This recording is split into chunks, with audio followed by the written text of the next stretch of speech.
Salut à tous et bienvenue sur Casa Milan, match nul 2 buts partout du Milan sur le terrain du Genoa ce soir, doublé de Destro au 47e et 60e minute, beau but de Calabria d'une frappe croisée des 25 mètres à la 52e et but de Kaloulou à la 82e, Kaloulou qui reprend au 6 mètres une remise de la tête de Romagnoli suite à un corner. À mes côtés ce soir la même équipe que dimanche, à savoir Nico, Aristipe et Erko, salut à vous. Salut. Bonsoir. Bonsoir. Nico, c'est encore un match nul, logique ou pas? Oui, sur l'ensemble de la rencontre, complètement logique, contrairement au match contre Vérone et Parme ou même la Roma, où je pense qu'on méritait de gagner. On n'a vraiment pas fait assez aujourd'hui pour mériter plus la victoire que le Genoa. On s'est enflammé les 10 dernières minutes pour essayer d'aller après arracher la victoire après l'égalisation de Kaloulou. Mais dans l'ensemble, on n'a pas montré grand-chose. Comme on disait en off avant le début du match et que Erko a dit, il manque trop de joueurs importants dans cette équipe. Quand tu comptes que les joueurs de champ, il te manque Kier aujourd'hui, Hernandez, Benasser, Ibra. C'est très très compliqué de, d'arriver à sortir une grosse prestation. On sent qu'il y a beaucoup de joueurs aussi qui tirent sur la corde. Et ceux qui ont moins joué, malheureusement, ne portent pas cette équipe, ceux qui ont peut-être un peu plus de jus. Voilà, comme tu disais aussi, toi aussi en off, on aimerait rêver du titre, mais quand tu vois qu'il manque autant de joueurs et la prestation que tu sors aujourd'hui, malheureusement, ça te remet encore à ta place. Euh, Mine de rien, même si j'espère qu'on va récupérer du monde pour Sassuolo dimanche, on parle de Ibra et Hernandez qui devraient déjà être là, qui devraient revenir, pardon, plutôt. Mais le problème qu'il y a, c'est que on sent quand même que l'effectif attend la trêve. J'ai peur que les deux prochains matchs, même si Sassuolo et la Lazio sont pas au top, soient quand même très compliqués à négocier pour nous qui, mine de rien, arrachons à chaque fois les matchs nuls dans les fins de match, hein. On frôle les défaites quand même, hein. Ah oui, oui, oui, c'est très important de le dire. Alors, c'est vrai que ça fait un petit moment qu'on parle de ce déficit de profondeur de banc, hein. C'est ça qui nous empêche d'ailleurs de dire qu'on peut viser le titre. Je dis pas qu'on peut pas l'espérer, bien entendu, mais depuis quelques semaines quand même, on parle plutôt des 4 premières places ici dans l'émission, hein. Après, chacun se fera son opinion.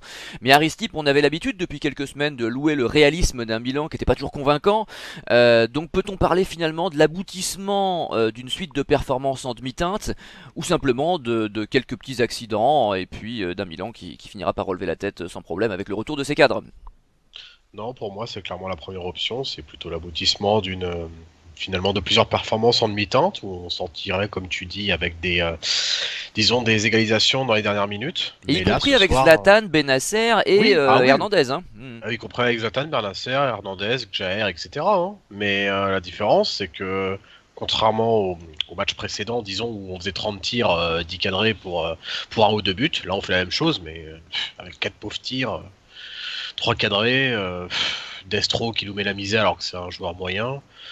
Enfin, j'avoue que moi j'attendais, enfin j'ai vu la composition, je m'attendais à rien, mais j'ai quand même été déçu. Donc c'est un problème. Je m'attendais vraiment à pas grand chose. Je trouve la prestation de l'équipe insipide. Ok, on a fait tourner. Ok, je m'attendais vraiment pas à beaucoup d'occasions. Je m'attendais à un match nul, mais là, la prestation de l'équipe, on a fait jeu égal avec le Genoa, à peine, parce qu'on a été quand même mené 2 fois au score, face au 19e de Serie A quand même, hein. Donc je veux bien que les titulaires soient absents, mais on tire vraiment sur la corde. Il y a des joueurs qui pour moi doivent au moins se montrer parce que même ils sont arrivés cet été, ça fait quand même quelques matchs qu'ils enchaînent avec le Milan et ça y est, ils devraient pouvoir faire un peu leur trou en fin décembre, mi-décembre, fin décembre.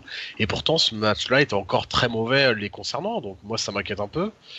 Mais au moins c'est bien, ça fait un peu redescendre sur terre et ça nous montre que nous on n'a jamais parlé de Scudetto, hein, ce qui est bien dans cette émission. D'autres en ont parlé, mais au moins ça nous fait redescendre un peu sur terre et ça nous montre à quel point on est encore loin de pouvoir espérer un Scudetto. Mais voilà, on vise bien les 4 premières places, on en est là.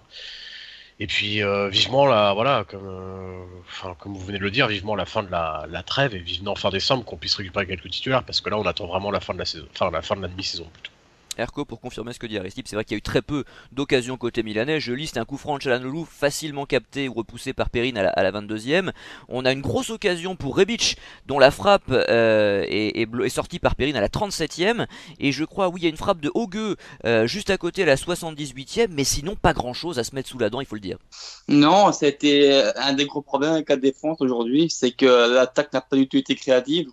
Encore une fois, on joue sans attaquant de pointe. C'est même en deuxième mi-temps, Léao n'a pas du tout été à la hauteur.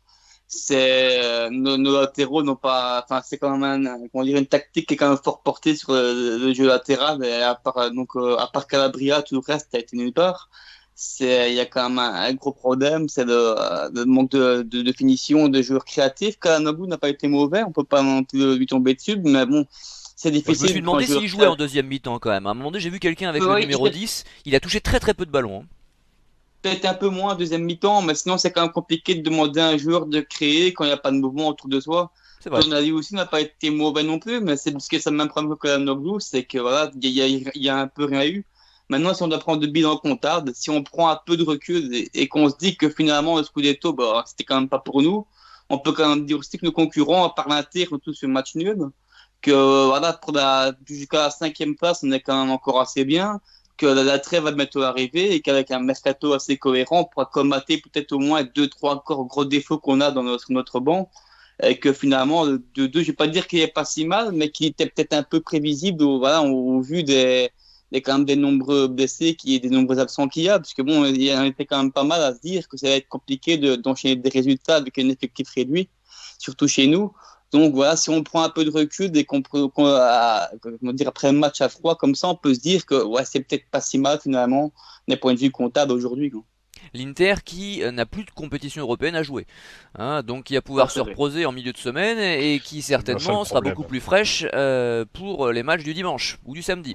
Ouais. Mais Bon, eux, vu sa première place, nous non. eux visent la première place, oui, bah parce qu'ils étaient seconds à un point la saison dernière, hein, effectivement, ils ont été en finale de l'Europa League, donc ils ont peut-être davantage d'ambition, puis ils ont un effectif plus fourni que le nôtre, même si leurs prestations sur la scène européenne étaient assez désastreuses, il faut bien le dire. Même question que la semaine dernière, vu la qualité du match, faut-il faire un deuxième tour de table? Quelqu'un a-t-il quelque chose à ajouter avant de passer au top? Oui, moi j'ai un petit truc à ajouter, je trouve décevante, enfin l'arrivée des joueurs cet été. Quand je fais le bilan là du mercato cet été, je trouve que les joueurs mettent beaucoup de temps à s'acclimater. Je pense notamment à Tonali. Alors, personne, enfin, là, Arco disait qu'il n'avait pas trouvé mauvais. Moi, j'ai trouvé décevant parce que j'en attends un peu plus. J'en attendais un peu plus de ce début de saison. Et c'est vrai que là, avec les titulaires absents, je me disais, tiens, Tonali a fait une dizaine de matchs chez nous. Il n'est pas encore trop cramé parce qu'il n'a pas non plus trop enchaîné. Enfin, tant que ça, du moins. Et voilà, je m'attendais à ce qu'il prenne un peu la responsabilité aussi au milieu de terrain. On affrontait le Genoa qui était 19e. Je m'attendais un peu plus. Donc, c'est vrai que pour l'instant, je suis un peu déçu disons, des remplaçants, en fait. Parce que les titulaires, il n'y a rien à dire. Théo fait ses matchs, Ibra, Gjaer est encore incroyable. Mais les remplaçants, ou même il Capitano Romagnoli, bah, je suis déçu. Et c'est ça qui nous manque aujourd'hui. C'est finalement ce que tu résumes, MJ. C'est voilà, l'Inter a un banc. Beaucoup d'équipes, même le Napoli a un banc. La Juve a un banc. Et ce qui nous manque aujourd'hui, ce qui peut nous manquer, ce qui va nous manquer, c'est sûr, dans la saison courante, c'est un banc. Parce que je pense qu'on va. Enfin, c'est pas un match anodin. Pour moi, on va continuer à perdre des matchs comme ça, ou faire match nul face à des équipes très mal classées, parce qu'on n'a pas de banc et parce que ceux qui doivent être remplaçants ne font pas un minimum de taf quand ils sont titulaires, et c'est ça qui est bien dommageable. Après, rassure-moi, tu fais pas partie des supporters qui enterrent un joueur de 20 ans au bout de 3 mois. Mais non, non, non, je dis pas ça. C'est pas que j'enterre que ce soit Romagnoli, Tonali ou autre. Je dis juste qu'avec Léao, on l'a saccagé très vite au bout de 2-3 matchs. Quand on a saccagé Oui, d'autres c'était plus une joueurs, hein, question d'attitude, attention, hein, c'était pas vraiment non, une pas question de que, je niveau. suis pas d'accord. Ah, je suis pas d'accord. Non, non, Bah, devant le but, c'est vrai qu'il vendangeait, bon, faut dire les choses. ouais, je suis pas totalement d'accord avec toi. C'était pas juste l'attitude de Léao qui nous exaspérait. Pas mal d'entre nous disaient qu'il avait rien de spécial ce joueur, même ne serait-ce que techniquement. Bakayoko, qu'on a saccagé aussi pas mal de fois. Hein, j'ai beau être défenseur de Bakayoko. Rappelez-vous son premier match face au Napoli, il rentre à la 65e. Bah, on fallait touche bien déjà faire plus d'une balle. contrepoids, après tout, Ouais, là, avec tu tes vois bien ce que je veux louanges dire. éternelles sur le dieu du football, hein, comme on a dit la semaine dernière. Il fallait bien Ouais, qu'à un moment ouais. donné, quelqu'un rétablisse une forme de parité. D'injustice. Oui. D'injustice. Non, mais pour vous dire, j'aimerais bien que nos Italiens, nos jeunes pépites italiennes montrent un peu plus. Bah, Calabria que le fait. Calabria le fait, alors c'est très bien, mais j'aimerais bien que Tonali commence à le faire parce qu'honnêtement, j'attendais bien plus de ce match et j'ai été vraiment déçu. Moi, je l'ai pas trouvé mauvais, hein. Je l'ai pas trouvé transcendant, mais je trouve qu'il fait pas partie des mauvais ce soir. Mais Non, bon, mais la vision chacun de son jeu, avis. les passes qu'on avait vers l'avant, dont on vantait les mérites en Italie U21 ou à Brescia, moi Ouais, ouais, c'est- j'en ai trouvé peut-être deux depuis le début de la saison, Non, ce mais qui est c'est quand vrai même qu'on l'a vu court pour un meilleur, titre de on l'a vu match. meilleur avant. Je suis d'accord avec D'accord. toi. Il y a un saut mental à faire qu'il n'a pas encore fait, c'est certain. Mais bon, il a 20 ans encore une fois, on le rappelle systématiquement et puis il débarque. Je le répète, hein, ce n'est pas qu'une boutade dans une équipe étrangère. Il y a très peu d'Italiens dans cette équipe. équipe, et c'est un peu comme s'il allait au PSG, comme je disais la dernière fois, donc forcément c'est pas toujours simple, mais moi je le trouve pas spécialement mauvais, moi je trouve il est correct ces derniers temps, et c'est vrai que j'en attends plus, là je suis d'accord avec toi. Nico. Oui, moi je voulais réagir sur ça. Là où a raison Aristide, c'est que, comme on a dit au début, il manque les titulaires, mais c'est là où les remplaçants, ceux qui ont moins joué, comme Dalot, Oui, aussi, bien sûr. Tonali, où je suis d'accord aujourd'hui, moi je l'ai trouvé complètement inexistant. Castillero qui est dans un turnover, donc il joue pas tout le temps. Et au début, c'était Saelemaekers qui était quasiment le titulaire même. Rebic qui a raté au moins un bon mois et demi. Et encore aujourd'hui, je trouve il s'est défoncé à un poste toujours qui n'est pas le sien.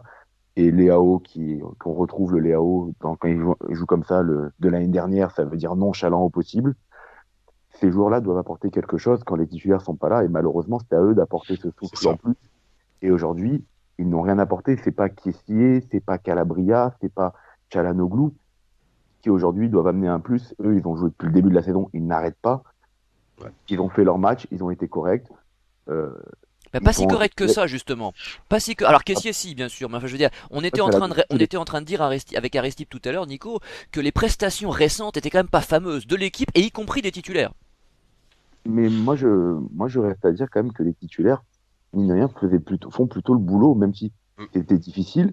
Je reste à dire que c'était quand même plutôt correct. Et surtout, on voyait quand même un peu de jeu. Là, aujourd'hui, il n'y avait rien. Et on va y revenir dans les flops parce qu'il y en a quelques-uns que je vais massacrer. Mais et il faudrait qu'on va parler de Tonali parce que je vais pas le mettre dans le flop, mais Tonali aujourd'hui a été inexistant. Ouais, je Donc suis autant d'accord. Ouais, je le trouve dur, je, mais bon, ok. je ne l'ai pas Non, vu. je suis plutôt d'accord. Et il devait remplacer Benacer. Alors c'est deux joueurs différents, mais aujourd'hui, je veux dire, on a plus vu Kessié qui était fatigué, qu'on sait qu'il est fatigué de Ouais. 500 ans, que Tonali, que moi je l'ai vu perdre pas mal de ballons, ne faire franchement aucune passe qui casse une ligne ou qui apporte quelque chose en plus. Et sur le plan défensif, bon, je l'ai pas vu sortir du lot au milieu de terrain face au milieu du Genoa en tout cas.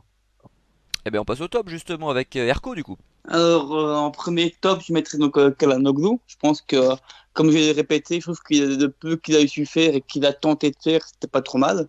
C'est compliqué de jouer dans une équipe qui était offensivement amorphe. Enfin, il n'y avait aucun mouvement, aucun appel, enfin aucun de bons appels en tout cas. Le joueur devant lui qui était, enfin Cléo, qui ne courait pas non plus. Hein. Je ne suis même pas sûr qu'il fait un sprint aujourd'hui. C'est compliqué quand tu joues sur d'aile. Donc, il a toujours essayé. Je trouve qu'il a, dans le peu de ballons qu'il a su utiliser, il a plutôt bien fait des bons choix. Donc, c'était une note assez positive pour lui. Il a fait bon, c'était pas le plus grand Çalhanoğlu qu'on a vu au début de saison, qui aurait peut-être pu transcender à lui seul. Mais son boulot, il a eu à faire. Et voilà, comme on dit, il enchaîne les matchs aussi, c'est compliqué aussi. Et donc, voilà, il a quand même essayé d'apporter aussi son retour défensif qui a été assez important aussi. Mais voilà, il n'a pas su faire des miracles aujourd'hui. Mais voilà, il a quand même mérité sa note. Donc, en deux, donc j'ai mis Kessié. Parce que lui aussi, c'est peut-être le joueur qui a pu s'enchaîner une match cette saison-ci, mais ça ne se voit pas tout le temps. C'est toujours celui peut-être qui court le plus, qui est le joueur le plus complet, c'est celui qui est toujours le premier à vouloir attaquer, et toujours le premier à vouloir défendre. Donc on se demande de toute cette énergie, comment dire, sa bonne utilisation du ballon. Il a un très bon jeu entre les lignes. Et puis, il a compris que, enfin, c'est depuis longtemps, hein, je répète un petit peu, mais il a compris que comment dire, ses limites et maintenant il utilise parfaitement ses qualités. C'est encore vu aujourd'hui. Il a parfaitement, enfin, parfaitement, non, peut-être pas, mais en tout cas, il a bien équilibré l'équipe aujourd'hui. Il a peut-être un peu compensé un petit peu le moins bon travail défensif de Tonali qui n'a pas été très bon aujourd'hui à ce niveau-là, puisqu'il a quand même essayé de monter. On a trouvé beaucoup à droite. Je ne sais pas ce qu'il faisait là, s'il continue du coach ou pas. Mais en tout cas, il a beaucoup couvert aussi ce joueur-là. Et il l'a bien fait, tout en étant dangereux offensivement. Et donc, en premier, donc, j'ai mis Calabria, qui, encore une fois, qui confirme son statut, en tout cas pour ma part, de parfait pendant à Théo. Même, parce qu'offensivement, il commence vraiment à devenir de plus en plus puissant, à devenir important. Il réussit tout ce qu'il entreprend. Ses centres sont très bons. Défensivement, bah, je ne suis même pas sûr qu'il y ait qu'il y ait plus de 3 occasions de jeu qui passent de son côté. Donc, et la différence, c'est que c'est un joueur formé au club, un Italien qui a parfaitement conscience d'où il joue et qui est parfaitement amoureux de son maillot. Et c'est peut-être le seul joueur dans l'équipe qui a vraiment où tu as cette sensation qui tuerait pour gagner un match, comment dire, pour faire sublimer son maillot. c'est peut-être le joueur qui a plus envie de voir de Milan aussi au top de la Serie A, voire même de l'Europe dans un deuxième temps. Donc c'est une mentalité qui est très importante dans une équipe, et quand les qualités en plus suivent, je pense que c'est, en tout cas moi, en tout cas je savais bien que c'était un bon joueur avant qu'il était en forme, mais là maintenant ça devient un excellent joueur. Il me surprend à ce niveau-là. Je en verrai bien peut-être même en futur capitaine avec une mentalité ainsi, parce qu'il a tout, hein, comment dire, l'affectif des supporters, la mentalité, les qualités, et il est formé au club et italien. Je pense que dans tout le Milan, s'il continue comme ça, évidemment, l'année prochaine, on pourrait peut-être aussi envisager, si Romagnoli reste ou pas, on verra bien. Mais en tout cas, il a vraiment le statut de cadre de l'équipe. C'est un des 3-4 cadres de l'équipe qui est aussi autant important que des caissiers, Théo et Ibrahimovic. Et il confirme de match en match et il s'améliore de match en match. Donc qu'on profite de ce joueur-là et j'espère qu'on le verra à l'Euro. Et voilà un joueur pour le coup qui était enterré par quasiment tout le monde il y a à peu près 6 mois. Donc c'est toujours surprenant de voir des joueurs comme ça transfigurés. C'est pour ça qu'il faut jamais enterrer, surtout les jeunes, trop vite. Nico, ton top s'il te plaît. Alors moi, j'ai un encouragement, c'est Rebic, qui je trouve a fait une première mi-temps parce qu'il est sorti très vite en deuxième mi-temps, mais une première mi-temps dans le sacrifice. Le but qu'il a failli mettre, ça aurait pu être un des buts de l'année. Les 2 dribbles qu'il fait, il a une technique, ce gars, quand même, en 1 contre 1 assez impressionnante. Euh, on l'a vu quand même quelques fois en première mi-temps assez s'énerver de voir que Leao, quand il lui faisait donner des ballons, si c'était pas dans les pieds, que le Portugais n'avait pas envie de courir. Ça l'exaspérait assez rapidement. Et je trouve que à une place qui n'est pas la sienne, en espérant qu'il retrouve donc son couloir gauche dimanche contre Sassuolo avec le retour d'Ibra, on revoit le Rebic qu'on avait vu l'année dernière. J'ai pas compris aussi pourquoi Pioli n'a pas mis plutôt Leao tout de suite en pointe, vu que c'est ce qu'il a fait en deuxième mi-temps, et mettre Rebic sur son couloir gauche pour voir un petit peu ce que ça pouvait donner, vu qu'on avait déjà essayé Rebic depuis quelques matchs. Donc voilà. Et moi j'ai un seul top, c'est Calabria, qui a tenu son couloir, qui a mis un super but. Et comme vous venez de dire, le problème de Calabria, c'est quand même l'irrégularité. Parce que en général, lui, c'est pas au pire 2-3 bons matchs, puis 2-3 mauvais. C'est surtout 6 bons mois, puis après, c'est une année désastreuse. Puis après, on repart sur 6 bons mois. Et quand à la dernière émission, on parlait de Théo, d'un mec qui confirmait au Milan, etc. Ben, Calabria, c'est un peu aussi le contraire de tout ça. Donc, il est jeune, en espérant que cette saison soit salvatrice pour lui et qu'on puisse, dans le futur, c'est sûr qu'avec un Calabria à ce niveau-là, moi qui réclamais son départ l'été dernier, j'en ai pas envie aujourd'hui, vu le Mais niveau Nico, qu'il a-t-on affiche. déjà vu Calabria aussi régulier qu'en ce début de saison? Non, Non, non, jamais. Non. même quand il a fait sa très très bonne période à l'époque avec Gattuso, il n'était pas à ce niveau-là. Bon, donc c'est plutôt encourageant et comme le disait Arco, c'est vrai que c'est un Italien formé au club, donc ça fait doublement plaisir pourvu que ça dure. Aristide, quel est ton top? J'en ai trouvé qu'un. J'ai l'habitude de trouver toujours 3 tops et 3 flops, qu'importe les matchs, mais là j'avoue que j'ai rien trouvé Ou même plus collectivement, que ça. donc j'ai qu'un top. Même plus les mentions honorables, MJ, c'est vrai. C'est vrai. Voire 1 ou 2 mentions honorables, mais non, là j'ai trouvé que Calabria en top 1. Superbe frappe qui nous remet dans le bain pour le 2-1. Je rejouais Arco, mais malheureusement, je rejouais Arco sur le fait que en 2 et 3, si j'avais mis des joueurs, ce serait Hakan Çalhanoğlu et Kessié. Ce qui me dérange le plus, c'est que ces 2 joueurs-là n'ont pas livré une super prestation. Et en plus, c'était pour moi cramé. Et ce qui me dérange encore plus, c'est que ils sont 2 et 3e de mon pseudo top, alors qu'ils sont cramés, mais les remplaçants, et là je rejoins ce que je disais et ce que Nico aussi a confirmé, mais les remplaçants étaient vraiment nulle part. Que ce soit Tonali, que ce soit Castillero, Dalot, Romagnoli, Kaloulou, enfin c'était vraiment nul, désolé de le dire. Donc Hakan et Kessié seraient les 2 ou 3e de mon top en ayant fait un match moyen, c'est très dommage, mais c'est comme ça. Bon, il est l'heure du flop alors Arco. En premier flop, j'en ai mis 2, c'est la défense centrale, parce que je pouvais pas en sortir un plus que l'autre, ça aurait été injuste pour l'autre. Donc Kalulu, oui, parce que voilà, autant je l'ai encensé au dernier match, c'était un petit peu trop vite, face à une opposition qui n'existe pas offensivement. Ici, contre une équipe qui a attaqué, il a montré des grosses lacunes tactiques, défensivement, dans son positionnement, il était vraiment désastreux. Dans les phases arrêtées, j'ai trouvé nulle part aussi. Heureusement, il marque un petit but en fin de match pour compenser, mais bon, ça n'enlève pas en fait qu'il était médiocre. Tout comme Romagnoli, hein, puisque sur le deuxième but, il est tout autant coupable que Kalulu et que Dalot. Pour moi, c'était ces 3 joueurs-là qui ont été en tout cas fortement protagoniste sur cette action-là. Et en tant que capitaine, c'est un joueur qui est en droit de montrer bon exemple, en tout cas, surtout à un tout jeune comme Kalulu, qui lui a quand même peut-être des excuses du fait qu'il n'a pas joué beaucoup, qu'il est français, qu'il doit attendre d'adaptation. Autant Romagnoli, il n'en a pas. Je trouve que autant avant, il y avait des petites lacunes comment dire, temporaires, hein, qui pouvaient rater une action qui pouvait être décisive. Autant là, je remets carrément en question comment dire, son attachement au maillot, son leadership, qu'il a totalement perdu. Il a plus, je trouve plus ce statut de capitaine qui moins il avait encore l'année passée. Et même ces derniers matchs, il y avait quand même une mentalité qui a poussé des joueurs à se dépasser. Ici, il l'a plus. Est-ce qu'il est un peu résigné? Est-ce qu'il a une baisse de morale aussi du fait qu'il se rend compte de ses mauvaises prestations? Je ne sais pas. Mais en tout cas, il doit vite changer. Il doit être mis vite, en tout cas, sur le banc par un autre défenseur, au moins le temps qu'il retrouve son niveau. En deuxième flop, j'ai mis Leao. Parce que voilà, le match d'aujourd'hui explique pourquoi il ne sera jamais titulaire chez nous, une grande équipe. C'est que autant il a des grosses qualités, autant il a une mentalité dégueulasse. Et encore aujourd'hui, il l'a montré. J'avais l'impression qu'il jouait en tongue et à aucun moment comment dire, il a essayé de défendre, d'aller aider Dalo qui était un peu perdu derrière. À aucun moment je l'ai vu essayer de presser l'adversaire, même offensivement. Je suis même pas sûr d'avoir vu faire un sprint comme il faisait d'habitude. Je crois que il s'est contenté du strict minimum de faire ce qu'il avait faire ce qu'il avait à faire, il ne l'a pas fait. Mais en tout cas, il a été horriblement mauvais. Même on a mis un premier point après à la place de Rebic, ça n'a servi à rien. C'était le même problème, c'est qu'il n'y avait aucun appel de qualité, aucun sprint vraiment comment dire, convaincant. Il a été à côté de la plaque encore aujourd'hui. Voilà, ça confirme pourquoi on ne peut pas miser sur un joueur comme ça. C'est qu'un joueur comme ça n'est pas fait pour jouer sur la longue durée dans un grand club.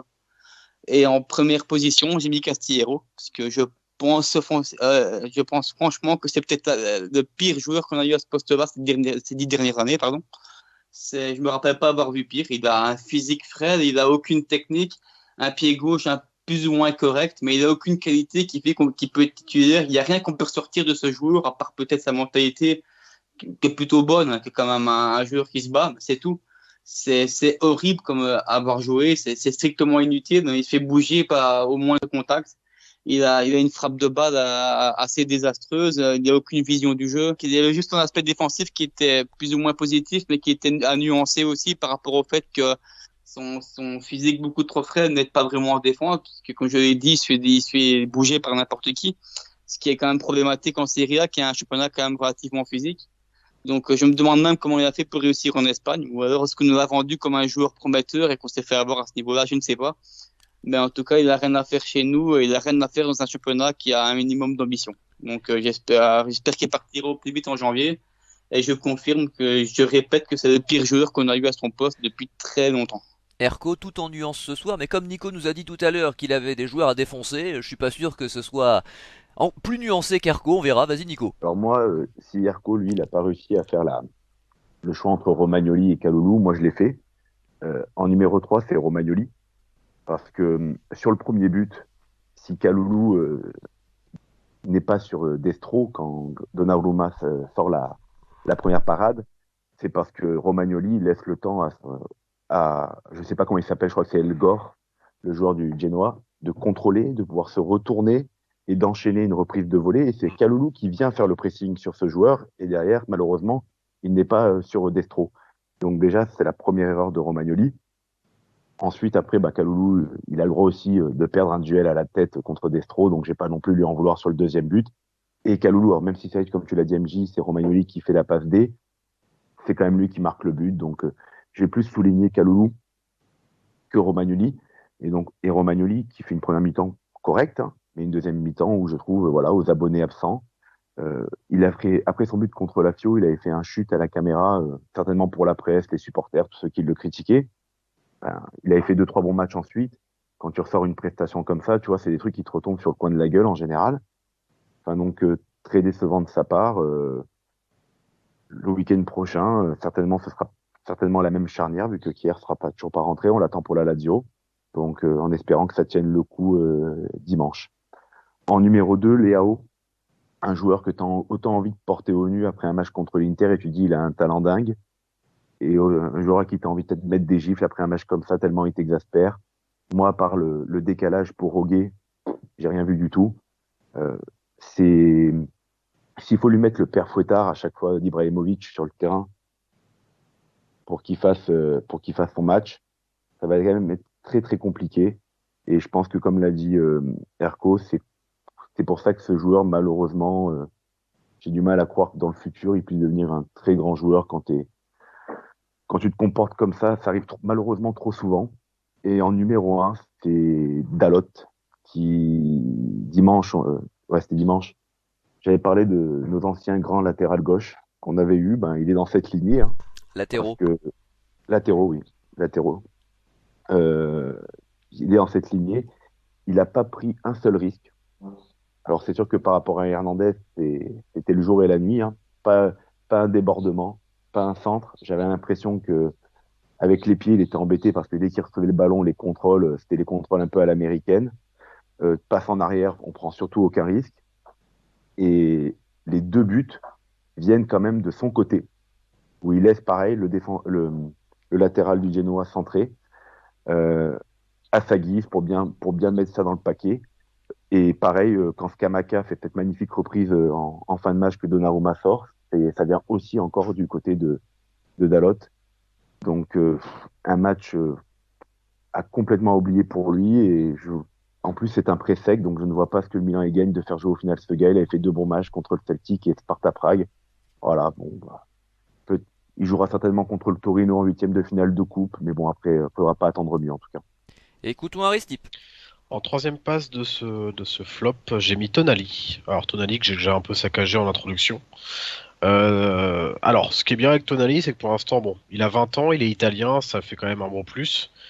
Mais je suis persuadé que s'il avait pas, enfin s'il n'était pas ne serait-ce qu'italien, qu'il avait même 20 ans, je pense qu'on s'accagerait un peu plus dans cette émission. Donc pour moi, il va devoir montrer quand même autre chose. Là, on arrive en décembre. Alors, il a 20 ans. Il vient d'arriver. Mais bon, il connaît quand même la Serie A. Bon, c'est pas un joueur, même si on parle très peu italien, peut-être au Milan et qu'il n'y a pas beaucoup d'italien, c'est quand même mieux qu'un joueur français qui débarque en Italie ou qu'un joueur ivoirien pour reprendre Kessié ou je ne sais qui. Donc voilà, j'en attends autre chose. Moi, j'en attends vraiment autre chose d'un joueur comme Tonali, surtout offensivement, même défensivement, mais surtout offensivement dans un match comme ça contre le 19e de Serie A. Et je répète ce que j'ai dit en introduction, hein. Donc voilà, Tonali, troisième place du flop. Seconde place, j'ai mis Dalot pour tout ce que bon Nico vient de rajouter. Je trouve ça très moyen, surtout quand on compare à Théo Hernandez, ça fait quand même très très mal parce que même un mauvais Théo Hernandez, pour moi, c'est quand même meilleur qu'un Dalot ce soir. Je rebondis sur ce qu'on a dit sur Léao. Je pose juste une question comme ça, hein. Je me demande si est-ce que Léao est en pleine forme, est-ce que Léao est pas encore un peu blessé, ou ne serait-ce qu'en vraiment méforme. Ah bah il revient Je de pose toute la... façon, Bah, hein, si, donc Non mais oui. Faut en je tenir pose la compte, bien question sûr. parce si je que peux répondre. voilà, c'est ça, parce que ça fait quand même un mois et demi qu'on l'a pas vu, il s'était blessé avec la sélection portugaise. Il se prend quand même un sacré tampon, rappelons-nous, il y a quelques jours, hein, il y a 3 jours, hein, à la 48e minute, où finalement il fait que marcher pendant 40 minutes, et c'est pas à cause de sa nonchalance, mais plutôt parce qu'il s'est pris un sacré tampon, une sacrée béquille. Je pense, pour moi, que Léao n'est pas, ne serait-ce que, enfin, déjà n'est pas en forme parce qu'il n'a pas le rythme, il n'a pas joué clairement depuis 2 mois, et en plus de ça m'étonnerait pas qu'il soit un peu, en plus dans mes formes, peut-être un peu blessé ou vraiment emprunté. Parce que rappelons-nous, un Léao nonchalant, on l'a déjà vu des dizaines de fois, que ce soit l'année dernière ou cette année, c'est un Léao qui ne serait-ce que, même contre l'Inter ou autre, fait quand même quelques accélérations, quelques dribbles intéressants avant de disparaître quelques minutes. Là, on n'a rien vu ce soir. Chaque contrôle était emprunté, il n'y avait aucune vitesse, chaque accélération était poussive. Enfin, c'est quand même pas le Léao. Alors, à moins que Léao ait pris 10 ans dans les genoux en l'espace de quelques semaines, ce que je doute un peu. Mais pour moi, Léao est clairement plus qu'en méforme, voire blessé. Donc, je tenais à nuancer parce que je trouve qu'on tape un peu trop vite là-dessus. Une précision, Nico? Moi, je veux juste répondre à ça. Contre Parme, par exemple, on a rien dit parce que c'est vrai qu'il avait pris un coup.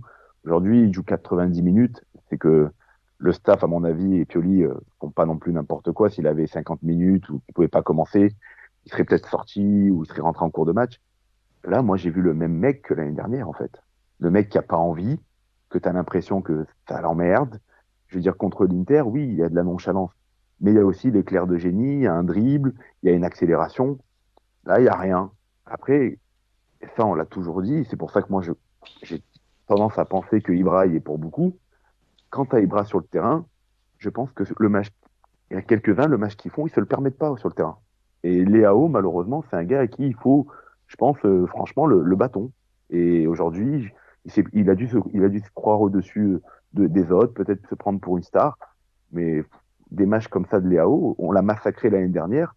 Quand tu disais, parce que, soi-disant, question de ce qu'il pouvait rater devant les cages, moi, c'était surtout sa nonchalance et ce genre de truc où on avait l'impression que le gars se regardait jouer, même on le comparait, il a un Balotelli l'année dernière déjà. Mais moi, j'ai pas senti un gars emprunté. Peut-être oui, t'as raison, en manque de conditions, mais pas faire une accélération, c'est pas une manque de conditions, c'est s'en foutre complètement de ce qui se passe sur le terrain, en tout cas, pour moi. Aristide, t'avais pas fini ton flop. Oui, tout à fait. Juste, je voulais rebondir sur ce que disait Nico. Je suis pas totalement d'accord parce que même un Léao nonchalant, il nous montrait des choses. Contre la Fiorentina l'année dernière, il a été nonchalant. Il nous a fait quand même des belles accélérations, un beau but. On l'a déjà vu. C'est le seul truc qu'il avait fait en première partie Non, de mais saison. oui, mais c'est ça le truc, c'est qu'à chaque fois qu'il est nonchalant, il fait quand même des choses. Ce que je veux dire par là, c'est que là, enfin, pour moi, il était lent partout, tout le temps. Pour moi, c'est pas que de la nonchalance. Je dis juste ça. C'est vraiment pas que de la nonchalance. Je pense que Chacun sa il, thèse. il revient à peine de blessure. Alors, je dis pas, je suis pas médecin du bilan, hein, comme l'a dit Nico. Je suis pas médecin du bilan. J'aimais juste, voilà, je pose juste la question est-ce qu'on saccagerait pas un mec qui est juste, en plus d'être en méforme, peut-être juste blessé. Tout simplement, il joue le gars, il joue. S'il est blessé, faut pas qu'il joue. Non, mais enfin blessé, je m'entends. Le gars qui un mois et demi, il a pas joué, et puis en plus il s'est pris un sacré coup il y a 3 jours, il s'en est pas totalement remis. Ça fait quand même beaucoup. Mais ce que je veux dire, c'est que j'ai déjà vu, on a tous déjà vu un Léao nonchalant, et c'était pas ça. Là, c'était encore pire. Là, c'est un Léao qui a même pas de vitesse, même pas d'accélération. Alors à moins qu'ils veuillent faire la gueule. Volontairement, qui bout de l'équipe, je vois pas d'autres explications. Mais peut-être. Hein. Réponse Et en dimanche. première, comment? Réponse dimanche. Réponse dimanche et j'en attends un peu plus, mais pour moi c'est plus que de la enfin là c'est vraiment plus que de la nonchalance. Et en première place du flop, bon, je vais rejoindre un peu la défense centrale.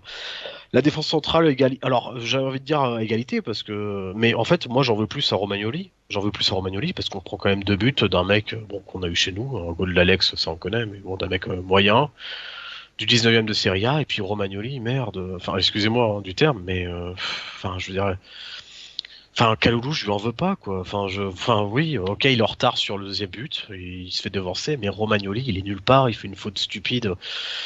Il faut une fausse pique, lui vaut un jaune, il est quand même nulle part, il fait une grossière erreur qui amène Kaloulou en difficulté sur le premier but, et ça, Nicolas l'a souligné. Enfin, Romagnoli, le leader, il l'est pas du tout. Et c'est en l'absence de Jair qu'on se rend compte qu'en fait, Romagnoli est vraiment nulle part cette saison.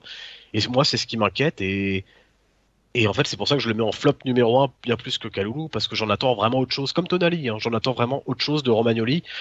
Et enfin, qu'un mec de 20 ans comme Kaloulou, alors, on se rappelle, mais on l'oublie peut-être, mais Kaloulou a fait son premier match professionnel avec le Milan AC jeudi dernier. Hein.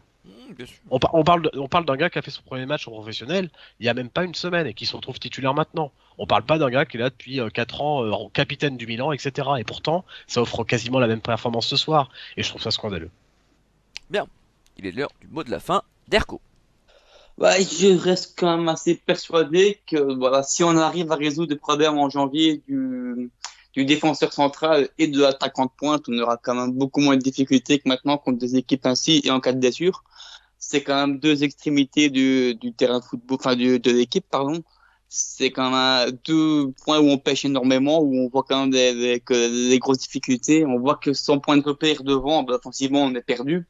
Même s'il y a quand même 1 ou 2 joueurs qui sont assez relativement médiocres pour le moment, ben, je pense que quand même d'avoir un point de repère devant eux, surtout pour des attaquants intérieurs, c'est important de pouvoir s'appuyer sur quelqu'un.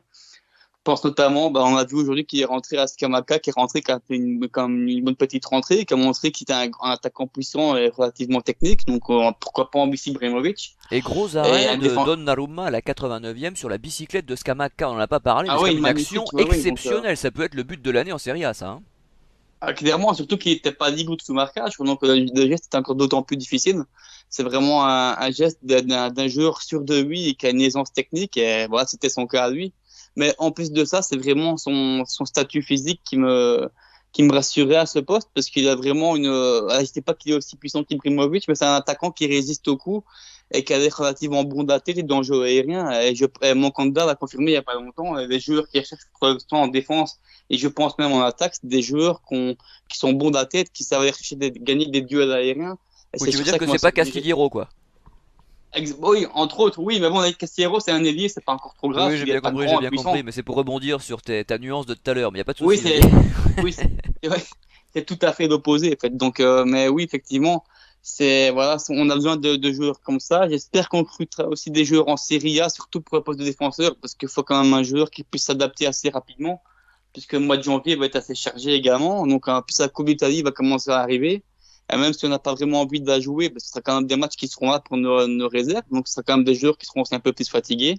L'Europa League va revenir en février, donc faut vraiment retrouver nos blessés et à la fois des joueurs capables de les suppléer, comme ou peut-être pas aussi bien, mais en tout cas comment dire, de rendre un minimum de qualité à l'équipe.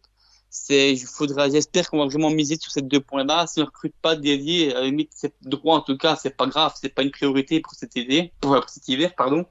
Mais il faut absolument resolidifier les bases et en tout cas reprendre quelqu'un pour pouvoir guider les offensives, quoi. Donc j'espère qu'on va partir sur ça, mais voilà, je suis persuadé qu'on a largement encore de quoi tenir au moins la 4e place. Nico, Alors moi, le mot de la fin, ça va être sur le tirage au sort. Au final, on a bien fait de finir, d'avoir eu la chance de finir premier avec le faux pas de Lille au Celtic, car on prend l'étoile rouge de Belgrade, en sachant que Lille a pris l'Ajax. Donc c'est quand même un tirage au sort quand même beaucoup plus clément. Et moi, ma petite marotte, comme toi, tu peux avoir MJ de la nationale, bah moi c'est la Coupe d'Europe. J'espère que on va faire quand même quelque chose à ce mercato pour donner un peu plus de profondeur à cet effectif, car vu que on a la possibilité, je pense, de ne pas être ridicule avec l'équipe type dans cette compétition, vu ce qu'on a vu vu ce qu'on voit depuis le mois, la reprise depuis le Covid, même si là on tire un peu la langue quand on récupérera nos blessés. Et ce qui se passe actuellement à Lille va être à suivre parce que Gérard Lopez va partir du club. Le fonds Elliott va prendre de plus d'ampleur car Lille a de gros problèmes d'argent suite au Covid. Une cure d'austérité s'annonce dès ce mercato à Lille avec des départs de joueurs. Donc on a déjà vu que ça s'est déjà activé l'été dernier avec, pas cet été, pendant l'été d'avant, l'été 2019, avec l'arrivée de Leao et le départ de Diallo à Lille. Est-ce que on va peut-être récupérer des joueurs de Lille? J'avoue que Renato Sanchez ainsi que Botman m'avaient fait très très grosses impressions quand ils ont joué contre nous et de manière générale ils ont fait une très bonne impression depuis une petite année qu'ils font à Lille. Donc s'il y a deux joueurs au cas à prendre, cela me ferait plaisir dans l'effectif, apporterait un peu de profondeur, un bon défenseur central et un très bon milieu pour remplacer peut-être Kronich et apporter de la profondeur à ce banc de touche. alors Aristide, comment tu clore cette émission? Et ben, je vais la clore en rebondissant un petit peu sur ce qu'a dit Arco sur le mercato. Enfin, vivement fin décembre. Vivement qu'on recrute un peu pour pallier à nos faiblesses évidentes, hein, qu'on avait déjà identifiées cet été, notamment l'attaquant de pointe, notamment l'ailier droit, etc. Et puis, tiens, en second mot de la fin, je vais parler un peu de Papou Gomez, un joueur que j'adore. Qui est clairement en délicatesse à la Talenta parce que voilà il a eu quelques différends avec Gasperini, notamment en Ligue des Champions contre Midtjylland il y a quelques semaines. Et depuis, il est sur le banc. Là, il est rentré en toute fin de match contre la Juve avec un solde de 1-0, 1 partout, pardon. Tu veux proposer un Et petit échange avec Chalanoglu? alors oui, alors c'était effectivement ma première idée. C'est un joueur, bon, même s'il va sur ses 33 ans, c'est un joueur que je trouve vraiment super parce que c'est un joueur déjà qui œuvre pour le collectif, ce qui est rare aujourd'hui, qui joue toujours juste. Et puis en second point, l'Atalanta, il va affronter de mémoire, c'est le Real Madrid, je crois, en huitième de finale de Champions League. En fait, voilà, l'Atalanta est encore une des dernières équipes en Serie A malheureusement qui joue bien au football. Et je trouvais juste dommage que son maître à jouer et son capitaine, qui est Papou Gomez, qui est quand même une des valeurs sûres de l'Atalanta et finalement la figure emblématique de l'Atalanta depuis ces dernières saisons, se mettent à dos l'entraîneur et a des difficultés dans cette Atalanta en décembre, alors même que l'Atalanta a fait un super parcours en phase de poule d'Europa League. Notamment en sortant d'un groupe très difficile avec l'Ajax et Liverpool quand même, hein, faut le noter. Et voilà, c'est un des derniers beaux clubs en Serie A et moi je trouve dommage qu'il soit vraiment en difficulté là en arrivant en janvier à l'heure d'affronter le Real dans un mois. Je trouve que vraiment la Serie A et l'Atalanta se tirent une balle dans le pied et c'est vraiment dommage aussi bien pour l'Atalanta que pour Gasperini et pourquoi pas en profiter, mais voilà, je voulais juste souligner comme quoi je suis vraiment triste presque que l'Atalanta et que Papou Gomez, qu'un joueur que j'adore, on arrive à ce point-là, quoi, à un point de non-retour avec son club de cœur.